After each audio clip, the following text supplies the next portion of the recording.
네, 계속해서 미국 현지에 있는 유사남님 연결해 이야기 들어보겠습니다. 오늘 체크해야 할 주요 일정과 이슈 함께 부탁드리겠습니다.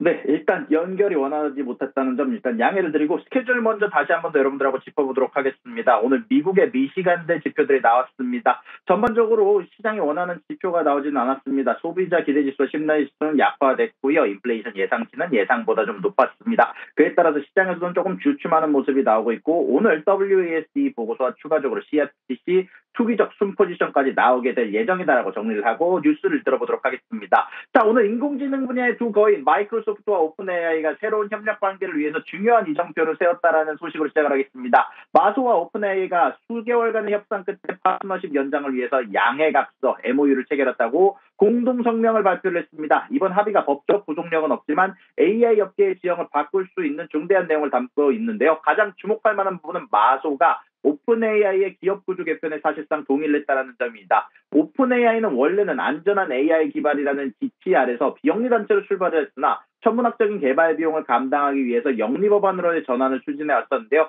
이번 합의를 통해서 오픈AI는 앞으로 공익과 영리를 함께 추구하는 공익적 영리법인 PDC로 전환할 수 있는 발판을 마련했습니다. 이는 향후 IPO를 향한 길을 활짝 연 것으로 평가가 되고 있고요. 사실 오픈AI의 최대 투자자로서 거부권을 행사할 수 있던 마소의 동의는 이번 합의의 핵심이고요. 사실상 2019년부터 130억 달러 이상을 투자한 마소가 오픈AI와 구조 개편과 IPO 추진에 청신호를 켰다라고 얘기를 할 수 있을 것 같습니다. 자, 그러면서 불구하고 넘어야 할 산은 여전히 남아있다는 평가가 남아있는데요. 우선 공익적 영리법인 전환을 위해서는 주 규제 당국의 승인을 받아야 하고요. 그리고 오픈AI가 비영리 사명을 훼손했다면서 일론 머스크 테슬라 CEO가 제기한 소송도 여전히 진행 중이다 보니까 여기에 대해서 아직까지 부정적인 시각도 존재하는 상황입니다만 하지만 업계에서는 이번 양해약서 체결로 두 회사 간의 불확실성과 불화가 상당 부분 해소되었다라고 평가를 하고 있습니다. 그 다음 소식입니다. 그리고 미국 미디어 업계의 거대한 지각 변동을 예고하는 소식인데요.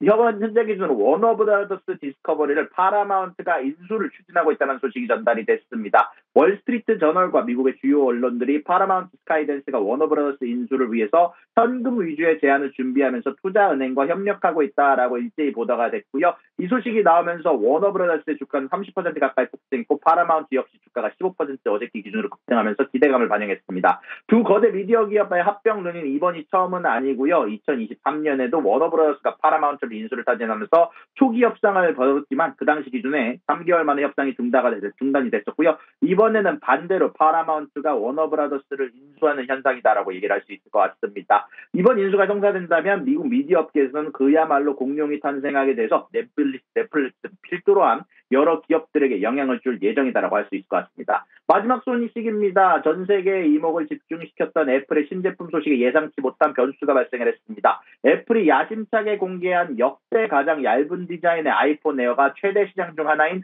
중국 본토에서 갑작스럽게 돌연 연기가 되었습니다. 애플은 중국 본토를 포함한 주요 국가에서 아이폰 17 시리즈의 사전 예약을 시작했습니다만 중국 소비자는 아이폰 에어가 주문이 불가능했는데요. 여기에 대해서 아이폰에 대해서 애플 같은 경우는 출시 정보가 추후 업데이트될 예정입니다. 모든 모델은 승인 후에 출시가 돼야 된다라는 안내문이 게시된 상황입니다. 아무래도 이번 출시 연기의 핵심 원인으로는 규제 승인 문제, 특히 기술적인 차이가 아무래도 컸다라고 지목되고 있는데요. 이번에 출시된 아이폰 에어 얇은 두께를 구현하기 위해서 물리적인 유심 카드 슬롯은 없었는데 이게 문제는 중국에서 이심 기술이 도입이 굉장히 더딘 상황이라 유심 카드 슬롯을 없앤 것이 규제 승인을 늦추고 있다는 평가가 나오고 있습니다. 여기까지 미국 경제유튜버 유상함이었습니다.